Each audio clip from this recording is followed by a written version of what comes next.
میں آتا ہے کہ جو آدمی ختم قرآن پاک کے شروع کے وقت شامل ہوتا ہے، قرآن کے افتتاح کے وقت، اس کا شامل ہونا ایسے ہے جیسے وہ اسلامی فتوحات میں شامل ہو رہا ہے۔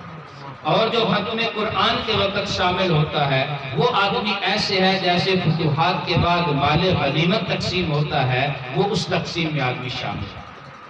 تو اتنی مجلس یہ بابرکت ہے، اس لیے خوشی کے ساتھ ہمیں ذوق اور شوق کے ساتھ اس مجلس میں شامل ہونا چاہیے۔ باقی اللہ جل شانہ نے جو مجھے اور آپ کو کتاب عطا فرمائی ہے، جبریل امین علیہ السلام کے ذریعے سے حضور کے اوپر نازل کی، اس کتاب کو لانے کے لیے حضرت جبریل علیہ السلام 26,000 مرتبہ حضور کے پاس آئے۔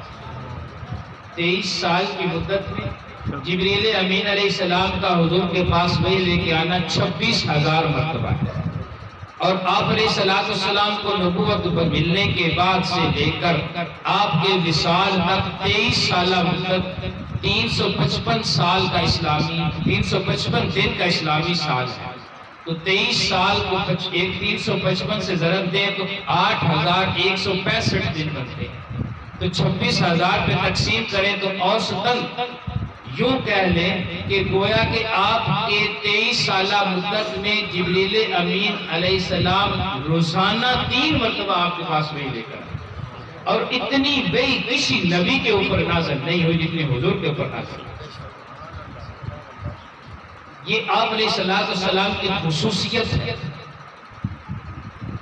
ایسی کتاب بابرکت کتاب اللہ جل شانہ نے مجھے اور آپ کو عطا فرمائی، جس کی حفاظت کا ذمہ اللہ نے خود لیا۔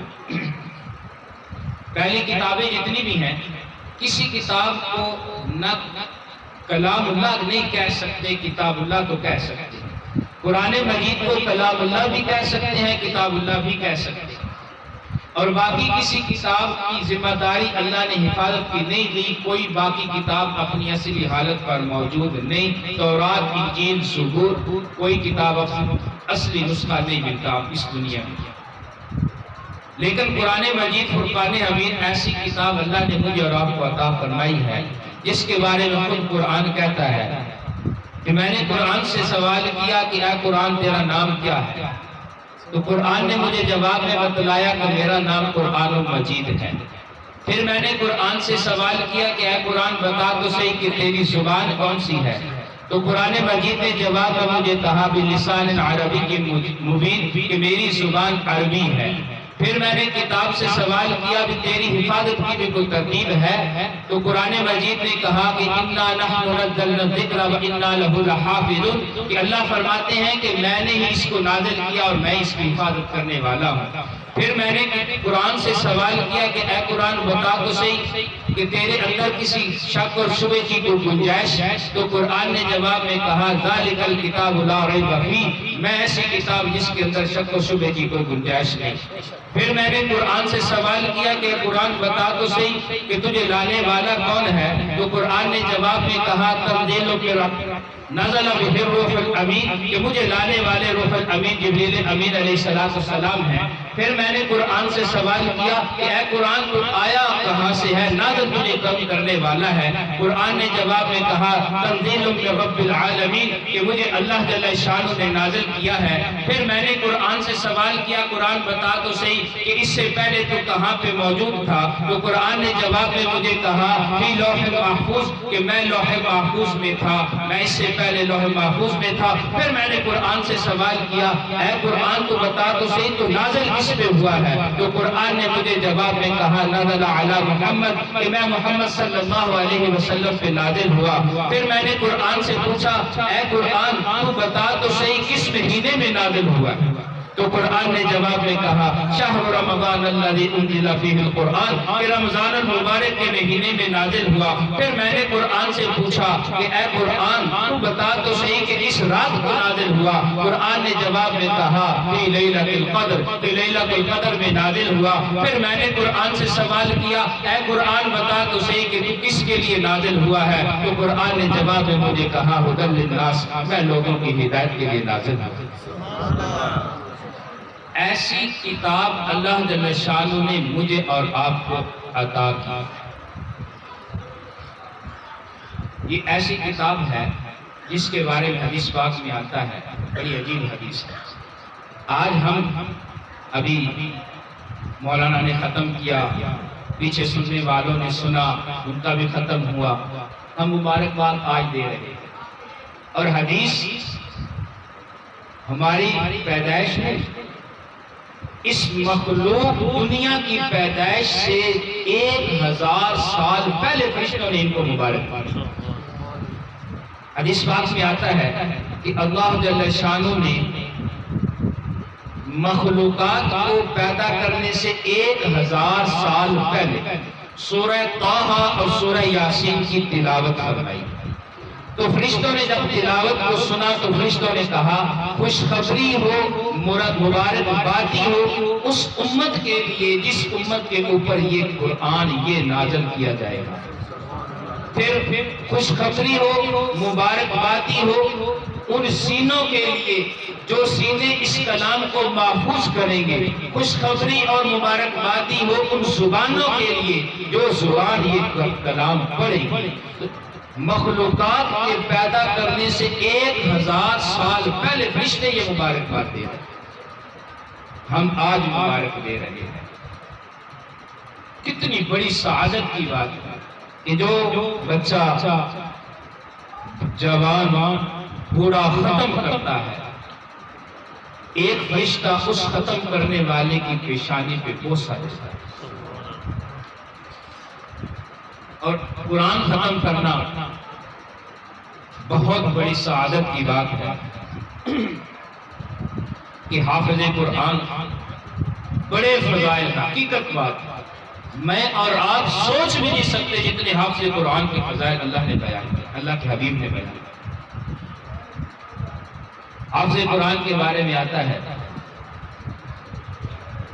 کہ جو آدمی حدیث پاک میں جو آدمی حافظ قرآن کا اکرام کرتا ہے، کھانا کھلاتا ہے، اللہ جل شانہ اس کھانا کھلانے والے کو حافظ قرآن کے سینے میں جتنے حرف ہیں، قرآن پاک کے الفاظ میں جتنے حرف ہیں، ہر حرف کے بدلے میں اللہ جل شانہ 10 نیکیاں عطا فرماتے ہیں، 10 گناہ معاف کرتے ہیں اور 10 درجات بلند کرتے ہیں۔ پھر قیامت والے دن اللہ جل شانہ ارشاد فرماتے ہیں کہ اے میرے بندے، تو نے میرے بندے میرے کلام کے حافظ کا اکرام میرے کلام کی عظمت کی وجہ سے کیا، آج میں تیرے اکرام کے لیے میں تجھے کافی ہوں، تجھے کسی اور کی ضرورت نہیں۔ اتنا بڑا انعام۔ اور حافظ قرآن کے بارے میں آتا ہے جب حافظ قرآن اس دنیا سے جاتا ہے، مرتا ہے تو آدمی کو قبر میں دفن کرتا ہے۔ حدیث پاک میں آتا ہے اللہ جل شانہ قبر کی مٹی کو حکم دیتے ہیں کہ میرے اس حافظ قرآن کے جسم کو نہیں کھانا، اس کو نہ کھانا۔ تو وہ مٹی جواب میں عرض کرتی ہے کہ یا اللہ میں اس کو کیسے کھا سکتی ہوں، اس کے سینے میں آپ کا کلام موجود ہے، میں اس کو کیسے کھا سکتی ہوں۔ جس سینے میں کلام موجود ہوگا قبر کی مٹی بھی اس کو نہیں کھائے گی۔ جب قبر کی مٹی نہیں کھائے گی، پہلی منزل آخرت کی وہ ہے، وہ آسان ہوگی تو باقی ساری منزلیں آسان، باقی ساری منزلیں، جو کہ حضرت عثمان رضی اللہ تعالیٰ عنہ کے بارے میں آتا ہے کہ اتنا وہ جنت اور جہنم کے ذکر سے نہیں روتے تھے جتنا قبر کو دیکھ کر روتے تھے۔ اتنا روتے تھے کہ رونے کی وجہ سے چہرے پہ 2 نالیاں بن گئی تھیں۔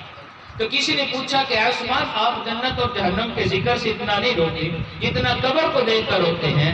فرمانے لگے کہ قبر آخرت کی گھاٹیوں میں سے پہلی گھاٹی ہے، اگر یہ آسان ہوگی تو باقی ساری منزلیں آسان ہو جائیں گی، اگر اس میں آدمی پھنس گیا تو باقی ساری منزلوں میں پھنستا چلا جائے گا۔ اس لیے ہم کچھ نہ کچھ قرآن کا حصہ محفوظ کریں، سیکھیں، کچھ صورتیں ہی صحیح کہ جس سینے میں اللہ کے کلام کا کچھ حصہ بھی ہوگا اس سینے کو اللہ آگ کا عذاب نہیں۔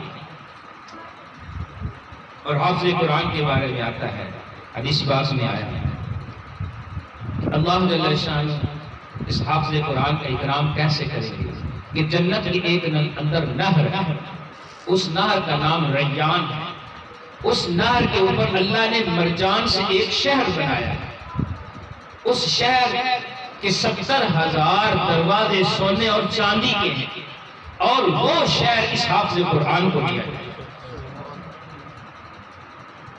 جس کی ہم دنیا میں قدر نہیں کرتے.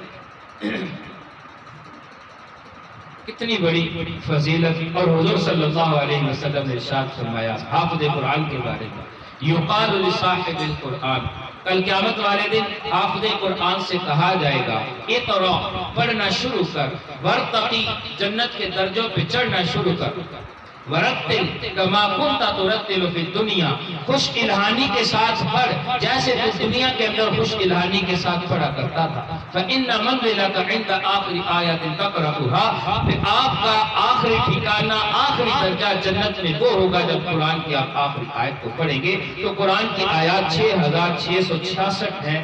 تو اس اعتبار سے حافظ قرآن کو جنت کے اندر 6666 درجے اللہ پاک عطا فرمائے. اور ایک حافظ قرآن اپنے رشتہ داروں میں سے 10 جہنمیوں کو اللہ سے سفارش کر کے جنت میں لے کر جائے گا. میں نے عرض کیا کہ اتنے فضائل ہیں حافظ قرآن کے، یقین جانے کہ ہم سوچ بھی نہیں سکتے، لیکن لینے والا کوئی، ہم لینے کی نیت ہی نہیں کرتے. یہ تو حافظ قرآن ہے. ناظر خان کی آپ کو ایک حدیث سناتا ہوں. حافظ قرآن بھی اس میں شامل ہے، ناظر خان بھی شامل ہے، اور نہیں تو ہم کم از کم ناظرہ تو پڑھ لیں. حدیث پاک میں آتا ہے کہ جو آدمی مرد ہے، عورت ہے، جوان ہے، بوڑھا ہے، حافظ قرآن ہے، ناظرہ خان ہے، جو آدمی 200 آیات روزانہ قرآن کی تلاوت کرے گا، جو آدمی 200 قرآن کی آیات کو روزانہ دیکھ کر، حافظ قرآن ہے تو وہ بھی دیکھ کر، ناظرہ خان تو اس میں تو پڑھ نہیں دیکھ کر، جو آدمی 200 قرآن کی آیات کو روزانہ تلاوت کرے گا، مرے گا تو اللہ جل شانہ اس کی قبر کے آس پاس 7 قبروں سے عذاب کو ہٹا دے گا. 7 قبروں سے عذاب ہٹا دے گا. پھر اس آدمی کے والدین سے عذاب کو ہلکا کر دیا جائے گا، اگرچہ اس آدمی کے والدین کافر ہی کیوں نہ ہو. عجیب ہے. حالانکہ کافر کے لیے کہیں بھی خوشخبری ایسی نہیں، چاہے اس کا بیٹا عالم حافظ قاری ہو، لیکن یہ حدیث ایسی ہے جو کچھ امید لگاتی ہے کہ بھائی اللہ جل شانہ ان کے ساتھ رحم والا معاملہ فرمائیں گے کہ 200 آیات پڑھنے والے کے والدین سے بھی عذاب کو ہلکا کر دیا جائے گا، اگرچہ اس کے والدین کافر ہی کیوں نہیں. حالانکہ کافر کے لیے دعا کرنا جائز نہیں، آدمی ان کی مغفرت کی دعا نہیں کر سکتا. لیکن ایک مفتی صاحب انہوں نے مجھے بڑی امید دلائی.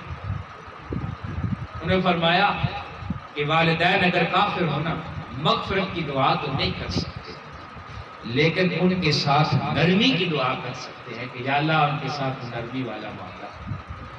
جیسے ہم پڑھتے ہیں قرآن مجید میں بھی آتا ہے رب ارحمہما کما ربیانی صغیرا، یا اللہ ان پہ رحم کر، یا اللہ ان پہ نرمی والا معاملہ. باقی وہ ذات بخشنے پہ آئے تو کافر کو بھی بخش دے، اس کو پوچھنے والا کو، پکڑنے پہ آئے تو مفتی صاحب کو بھی پکڑ لے، یہ بھی اس کی مخلوق ہے نا. بخشنے پہ آئے تو ایک فاحشہ عورت کو بخش دے، پکڑنے پہ آئے تو نیک عورت کو پکڑ لے. وہ تو بخشنے کے بہانے ڈھونڈتے ہیں، لیکن ہم لینے والے کوئی نہیں. تو یہ حدیث ایسی عجیب حدیث میری نظر سے گزری کہ یقین جانے کہ اب امید بند گئی کہ اللہ رحم والا معاملہ فرمائیں گے. لیکن اس کے لیے ہے کہ روزانہ کے اعتبار سے 200 آیات روزانہ دیکھ کر قرآن کی تلاوت کریں. اور یہ قرآن کا حق بھی ہے. یہ نہیں کہ قرآن کو بہترین غلاف کے اندر جو ہے لپیٹ کے الماری کے اندر زینت بنا دیا، سجا دیا، روزانہ صبح اٹھے اس کو چوما رکھ دیا، کھولا نہیں. اس پہ کئی واقعات ہیں. ایک واقعہ آپ کو رس کرتا ہوں. قرآن نہ کھولنے کا کتنے بڑے عجوبے کی بات ہے. جو قرآن ہماری شفاعت کرے اس سے پہلے قرآن کی سفارش سمجھے.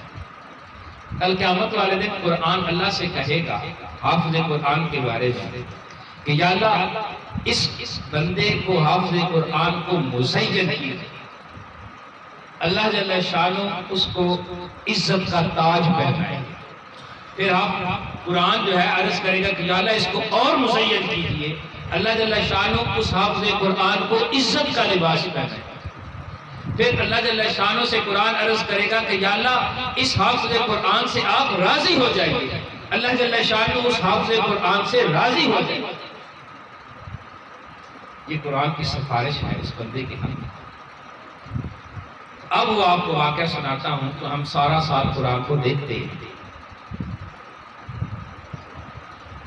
ایک آدمی حافظ قرآن ایک علاقے میں قاری صاحب جو ہے امام مسجد بھی تھے, حافظ قرآن بھی تھے, مصلی سنا رہے تھے. رمضان کے مہینے میں ان کے ایک مقتدی نے, بڑا پکا نمازی مقتدی نے ان کی افطاری گھر بلایا. افطاری پہ افطاری کروائی. افطاری کروانے کے بعد جو ہے وہ آدمی اندر کوئی کام کے لیے گیا. اس کے کہیں وہ جو ان کا بکسہ تھا اس کے اوپر پیسے پڑے, ہوا چلی, پیسے نیچے گرے. قاری صاحب نے اٹھا کر قرآن مجید کے اندر رکھ دیا اور چلے گئے. پیچھے بیوی نے پیسے سنبھالے تو پیسے نہیں ملے. بیوی نے اپنے میاں سے کہا کہ بھائی قاری صاحب ہی آئے تھے, ان کے علاوہ گھر میں اور کوئی نہیں آیا, تو میں نے اپنے ہاتھوں سے بکسے کے اوپر رکھے تھے پیسے, لگتا ہے قاری صاحب ہی دے کر چلے گئے. انہوں نے اٹھا دیا. خاوند کو یہ بات جب بتائی تو خاوند کے دل میں بدگمانی آ گئی. پہلے بڑا اعتقاد, بڑا معتقد قاری صاحب کا, بڑی نمازیں, تہجد, نوفل, وعظ, ذکر, تلاوت. اب جو ہی بیوی نے یہ بات بتلائی تو وہ دن بدن آہستہ آہستہ جو ہے وہ پیچھے ہٹنا شروع ہو گیا. ایک دو نمازیں پہلے چھوڑی, پھر 5 نمازوں پہ نہیں گیا, مسجد چھوڑ دی. سال پورا ایسے گزر گیا. پھر اگلے سال رمضان کا مہینہ آ گیا تو اس نے نہ چاہتے ہوئے ایسے منہ رکھنے کے طور پر قاری صاحب کی پھر افطاری. قاری صاحب کی افطاری کی تو قاری صاحب کی افطاری کے بعد جو ہے قاری صاحب نے پوچھا کہ یار ناراض نہ ہونے کے بعد آپ سے پوچھیں کہ آپ پورا سال ہو گیا مسجد میں نظر نہیں آتے, کیا بات؟ اس نے کہا یہ کوئی نہیں, ویسے بس مصروف ہے. قاری صاحب نے ضد. پھر اس آدمی نے بتلایا کہ ایسے ایسے پچھلے سال ہم نے آپ کی دعوت کی تھی, آپ ہمارے گھر آئے تھے, ہمارے ادھر پیسے پڑے تھے, آپ چوری کر کے لے کر چلے گئے. اس بات کی وجہ سے میرا دل کھٹا ہو گیا, میں آپ کے پیچھے نماز پڑھنا میں نے چھوڑ. تو قاری صاحب نے کہا استغفر اللہ, اللہ معاف فرمائے. اس کا مطلب تو یہ ہے کہ آپ نے پورا سال قرآن کو دیکھا نہیں, قرآن کو کھولا نہیں. فرمانے لگے کہ میں آیا تھا, پیسے آپ کے پڑے تھے, ہوا چلی اڑے, تو میں نے آپ کے وہ پیسے میں لے کر نہیں گیا, میں نے اٹھائے اور قرآن کے اندر رکھ دیے کہ پڑھیں گے تو کھا لیں. قرآن اٹھایا, کھولا اور پیسے اس کے اندر ایسے ہی پڑے ہوئے تھے. تو قاری صاحب نے بڑے افسوس کے ساتھ کہا کہ لگتا ایسے ہے کہ آپ نے پورا سال قرآن کو ہاتھ نہیں لگایا. اگر قرآن کو آپ پڑھتے دیکھتے تو آپ کو پیسے آپ سے مل جاتے اور بدگمانی بھی نہ ہوتی. تو معزز سامعین کرام, ہماری حالت بھی یہی ہے. اللہ قلیل ہیں بندے ایسے جو قرآن کے ساتھ والہانہ محبت اور عشق رکھتے ہیں, لیکن کچھ میرے جیسے بھی ہیں جو سال کے بعد ہی ہاتھ لگاتے ہیں رمضان. اس لیے معزز سامعین کرام, زندگی کے اندر ایک بار تجوید کے ساتھ قرآن پڑھنا, یہ قرآن کا یہ فرض, اور ایک بار سال کے اندر خود پڑھنا, خود ختم کرنا. یہ نہیں کہ لوگوں کو دعوت دے کر ختم کرنا, وہ بھی ٹھیک ہے, اس پہ بھی اجر ہے, لیکن حق ادا نہیں. خود سے پڑھنا, ختم کرنا, سال میں کم از کم ایک بار یہ قرآن کا حق ہے. اور کل قیامت والے دن قرآن اپنا حق ہم سے مانگے گا. کیا جواب؟ میں تو بیوی بچوں میں پھنسا رہا, مجھے تو ٹائم ہی نہیں ملتا. آج کسی سے کوئی بات کہہ رہے, مرن کا ٹائم نہیں, تسی آج نماز پڑھ. مرنے کے لیے تیار کی ضرورت پڑے گی. جیسے ہم کہتے ہیں نا, کوئی بیچارہ بیماری, بہت زیادہ بیمار ہوا, بیماری کی شدت سے اٹھ کے آیا, یا ایکسیڈنٹ ہوا وہاں سے بچ کے آیا, تو کہہ دیتے ہیں فلانا موت دے روح چوری کر گیا. کہتے ہیں کہ نہیں کہتے؟ یہ فلاں آدمی موت کے منہ سے نکل کے آیا ہے۔ اللہ کی قسم اٹھا کے کہہ رہا، جس دن موت نے منہ کھولا اس دن وہ کوئی آدمی مائی کا لال موت کے منہ سے بچ کے نہیں آیا۔ موت نے تو منہ کھولے ہی نہیں تھا، اگر موت منہ کھول لیتی تو کوئی بچ نہیں سکتی۔ اس لیے معزز سامعین کرام، اس سے پہلے ہم اپنے آپ کو ٹھیک کر لیں۔ ابھی موقع ہے، جیسے میں نے پہلے گزارش کی، دو باتیں آپ سے عرض کریں۔ ایک بات میں نے کر دی قرآن کے بارے میں، دوسری بات اب شروع کریں۔ ابھی موقع ہے اللہ کو راضی کرنے کا۔ جب تک یہ سانس چل رہا ہے اس وقت تک اللہ کو راضی کرنے کا چانس ہے۔ جس دن یہ سانس کی ڈوری ٹوٹ جائے گی اللہ کو راضی کرنے کا موقع بھی ہاتھ سے نکل جائے گا۔ جیسے حضرت بہلول رحمہ اللہ تعالیٰ بہت بڑے اللہ والے سے صاحب کشف آتے، ایک دن وہ ایک گاؤں کے بستی کے چوک میں بیٹھے ہوئے زمین پہ لکیریں کھینچ رہے تھے اور دو لکیروں کو آپس میں ملا رہے تھے، ساتھ رو بھی رہے تھے۔ تو کوئی پاس سے آدمی کو ذرا پوچھا، حضرت یہ کیا کر رہے ہیں؟ فرمانے لگے کہ یہ اللہ کی اور ان بستی والوں کی آپس میں صلح کروا رہا۔ بھائی رو کیوں رہے ہیں؟ رو اس لیے رہا ہوں کہ صلح نہیں ہو رہی۔ بھائی کیوں نہیں صلح ہو رہی؟ صلح تبھی ہوتی ہے نا کہ دونوں فریق صلح کے لیے راضی ہوں، ایک فریق راضی ہو دوسرا نہ راضی ہو تو صلح نہیں ہوتی۔ فرمانے لگے رو اس لیے رہا ہوں کہ صلح نہیں ہو رہی۔ کیوں نہیں ہو رہی؟ کہ آج اللہ صلح کے لیے تیار بیٹھا ہے، یہ بندے یہ بستی والے صلح کے لیے تیار نہیں ہوتے۔ یہ بندے یہ بستی والے غفلت کی چادر اوڑھے پھر رہے۔ کچھ دنوں کے بعد وہی حضرت بہلول رحمہ اللہ تعالیٰ اسی بستی کے قبرستان میں بیٹھے ہوئے زمین پہ لکیریں کھینچ رہے، دو کو ملا رہے، ساتھ رو بھی رہے۔ پھر کوئی پاس سے گزرا، پوچھا حضرت یہ کیا کر رہے؟ فرمانے لگے ان قبر والوں کی اور اللہ کی آپس میں صلح کروا رہا۔ بھائی رو کیوں رہے ہیں؟ فرمانے لگے رو اس لیے رہا ہوں کہ صلح نہیں ہو رہی۔ بھائی کیوں نہیں ہو رہی؟ کہ صلح اس لیے نہیں ہو رہی کہ آج یہ قبر والے صلح کے لیے تیار ہیں، اللہ صلح کے لیے تیار نہیں ہوتا۔ کیوں؟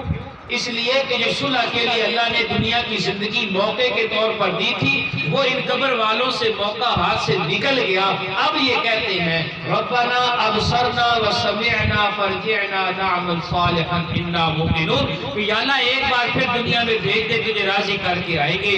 میرے بھائیوں یہ دنیا کا پھیرا ایک ہی ہے۔ آج تک اللہ کی قسم اٹھا کے کہہ رہا نہ کوئی آیا ہے اور قیامت کی صبح تک حضرت عیسیٰ علیہ السلام کے علاوہ کوئی آئے گا نہیں۔ دنیا کا پھیرا ایک ہی ہے، اس پھیرے میں ہی اللہ کو راضی کرتے جانا ہے۔ دنیا کی زندگی اللہ نے موقع کے طور پر دی ہے۔ دنیا کی زندگی موقع بھی ہے، دھوکہ بھی۔ موقع ان کے لیے جو اپنی آخرت کو بنانے میں لگے ہوئے، رب کو راضی کرنے میں لگے ہوئے، وہ زندگی کو موقع غنیمت سمجھ کے سے فائدہ اٹھا رہے۔ دھوکے میں وہ پڑ گئے جو میری طرح دنیا کی چمک دمک کے پیچھے لگ گئے، وہ بیچارے دھوکے میں پڑ گئے۔ اس کی دھوکے کی آنکھ اس دن کھلے گی جس دن موت کا فرشتہ لینے کے لیے آ جائے گا۔ اس دن کہے گا کہ مجھے مہلت دے دے، لیکن مہلت نہیں ملے گی۔ معزز سامعین کرام، اس دن کی پشیمانی سے بچنے کے لیے آج موقع ہے۔ آج ہم سارے کے سارے سے دیکھیں گے، یقین جانیں میں بھی اسی میں شامل ہوں،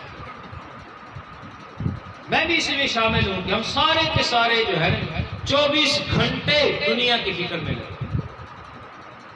جیسے کافر کی فکر ہے نا، کمانا کھانا پاخانا، دن کو کمانا رات کو کھانا صبح پاخانا، یہی محنت ہے ہماری 24 گھنٹے، کیونکہ یہی محنت ہے کہ نہیں؟ دن کو کمانا رات کو کھانا صبح پاخانا۔ مسلمان کی بھی یہی دوڑ دھوپ، کافر کی بھی یہی دوڑ۔ حالانکہ دنیا رزق بندے کا، اللہ نے اس کی پیدائش سے پہلے اس کی قسمت کا لکھ دیا۔ اس کے بارے میں آپ کو حدیث قدسی سنا تھا۔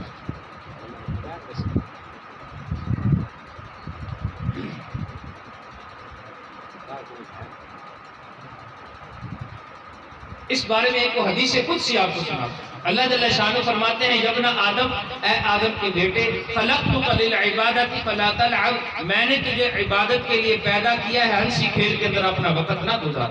وقسمت لک رزقک فلا تتعب، تیری قسمت کا رزق میں نے لکھ دیا ہے، اس رزق کے لیے اپنے آپ کو تھکا نہیں۔ وان انت رضیت بما قسمتہ لک، اور اگر تو میری تقسیم پہ راضی ہو جائے گا میری قضا پہ رضا اختیار کر لے گا فَأَرَحْتُ قَلْبَكَ وَبَدَنَكَ، پھر میں تیرے دل کے اندر، جسم کے اندر سکون پیدا کر دوں گا. فَكُنْتَ عِنْدِي مَحْمُودًا، پھر تو مجھے اچھا لگے گا.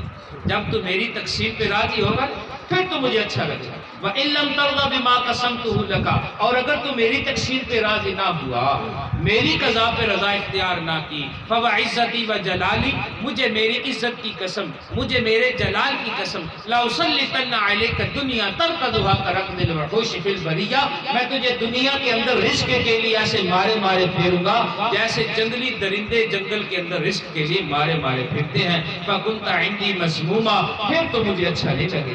وَإِن لَمْ يَكُنْ إِلَّا بِمَا قَسَمْتُهُ لَكَ، ملے گا تجھے کہ وہی جو میں نے تیری قسمت میں لکھ دیا. ملنا وہی ہے جو اللہ نے میری اور آپ کی قسمت میں لکھ دیا ہے. کیوں نہ ہم جو اللہ نے ہمارے ذمہ لگایا ہے ہم وہ کر لیں. اللہ اپنی ذمہ داری کی پوری کر رہے ہیں. اسی پہ آپ کو حدیث قدسی جو اللہ نے ذمہ اپنے لیا ہے اور ہماری ذمہ داری.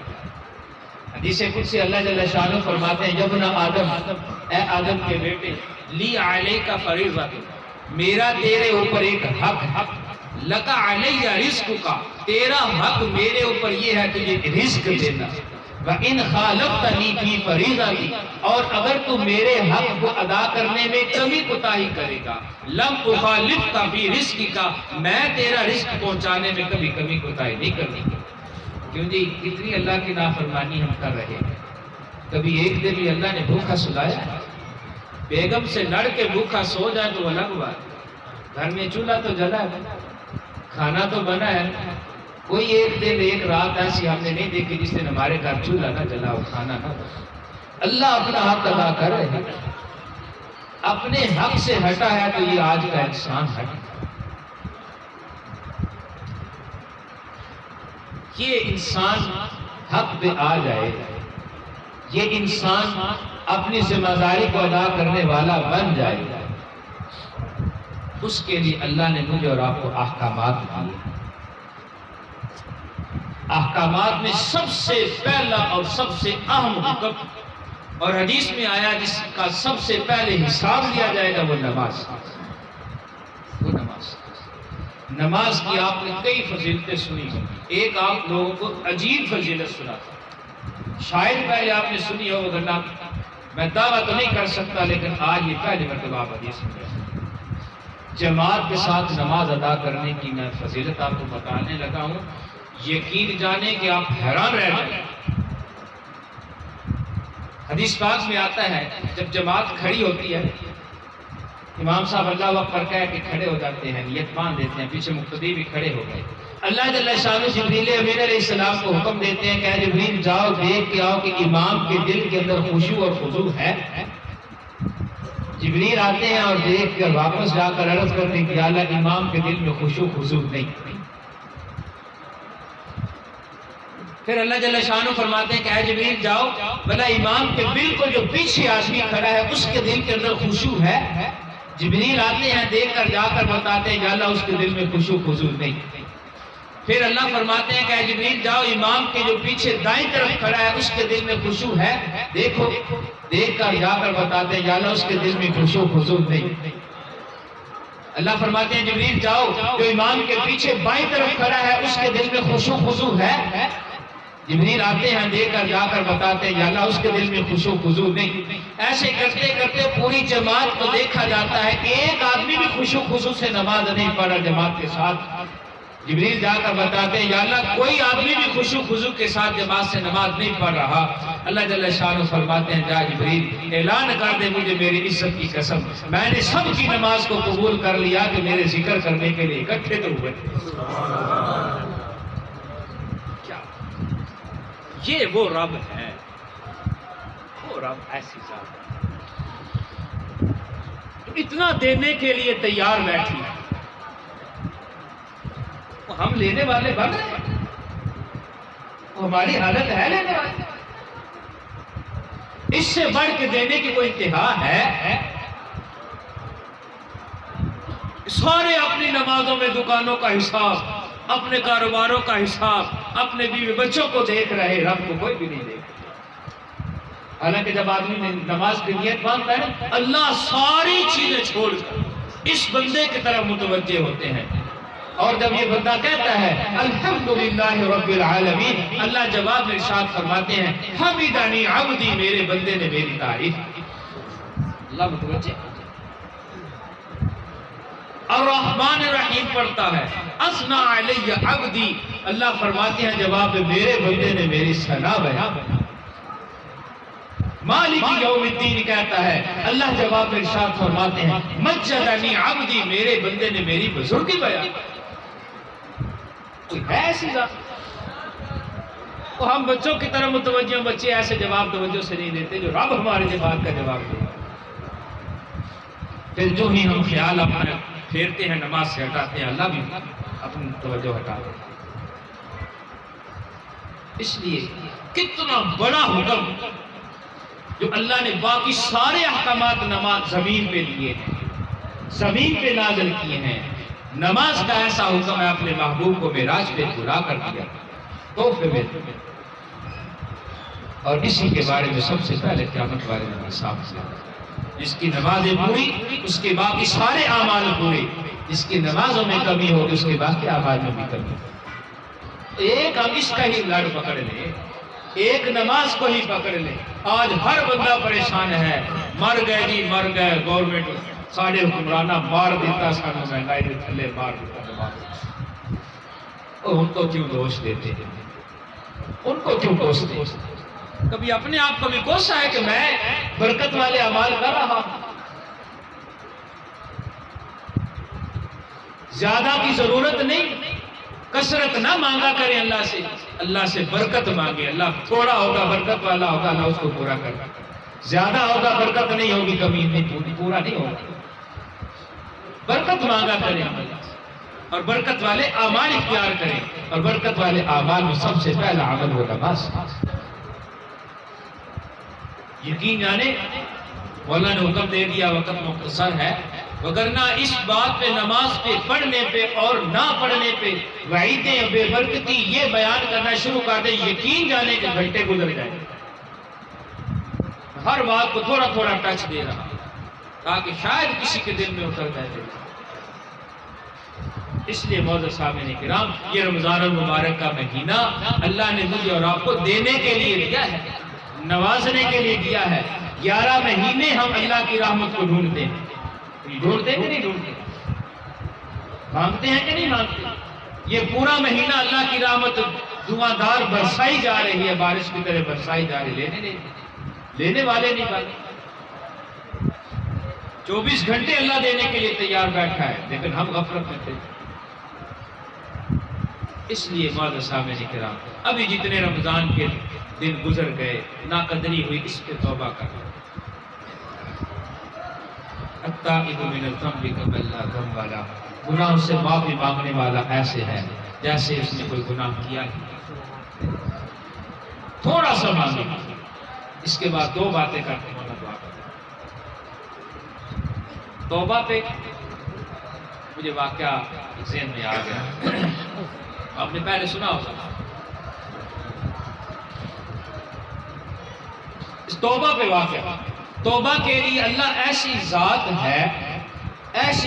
ہے کہ توبہ کے لیے ہاتھ اٹھانے کی بھی ضرورت نہیں، زبان حرکت دینے کی بھی ضرورت نہیں۔ اللہ کی ذات دل کو دیکھتی ہے، اللہ کی ذات دل کو دیکھتی ہے۔ حضرت موسیٰ علیہ السلام کا زمانہ قحط کا وقت ہے، قحط سالی ہو گئی، ساری قوم آئی موسیٰ علیہ السلام کے پاس اور آ کر عرض کی کہ اللہ کے نبی اللہ سے دعا کریں کہ اللہ رحمت کی بارش کو برسا دے۔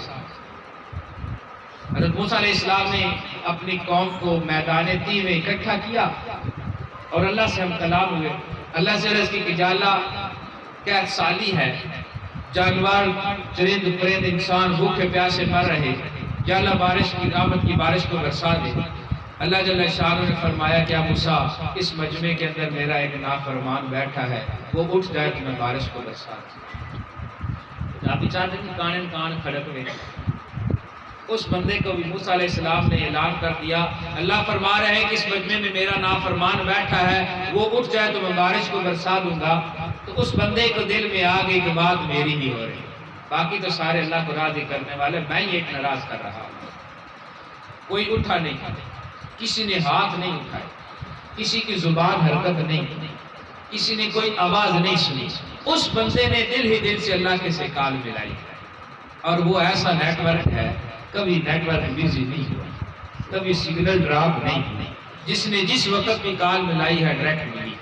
آج ہم کہتے ہیں یار تیرا نمبر ملا، میرا بیزی جا رہا سی، وہ آدھا یار سگنل کا مسئلہ، بجلی ٹوٹ گئی۔ اللہ کا جب بھی نمبر ملائیں گے، جس وقت بھی ملائیں گے، فوراً ملے گا۔ تو اس بندے نے اللہ سے کال کی، یا اللہ آج عزت رکھ۔ اللہ کو اپنے بندے کی عزت اپنے گھر بیت اللہ سے زیادہ پیاری ہے۔ بندے نے دعا کی، یا اللہ دل ہی دل سے آج عزت رکھ لے، آج معاف کر دے، پہلے ساری خطاؤں کو معاف کر دے، یا اللہ میں توبہ کرتا ہوں، آئندہ کبھی تجھے ناراض نہیں کرتا۔ اتنے الفاظ دل سے کہنے لگے۔ ایک دم کالا سیاہ بادل آیا، موسلادھار بارش۔ جب بارش ہوئی، موسیٰ علیہ السلام بھی پریشان، یا اللہ ابھی تو حکم ہوا کہ اس مجمع کے اندر نافرمان بیٹھا ہے، وہ اٹھ جائے تو بارش کو برسا دوں گا۔ اٹھا بھی کوئی نہیں، بارش بھی خوب ہوئی۔ اللہ جل شانہ نے فرمایا کہ اے موسیٰ، اس میرے روٹھے ہوئے بندے نے مجھ سے سنا،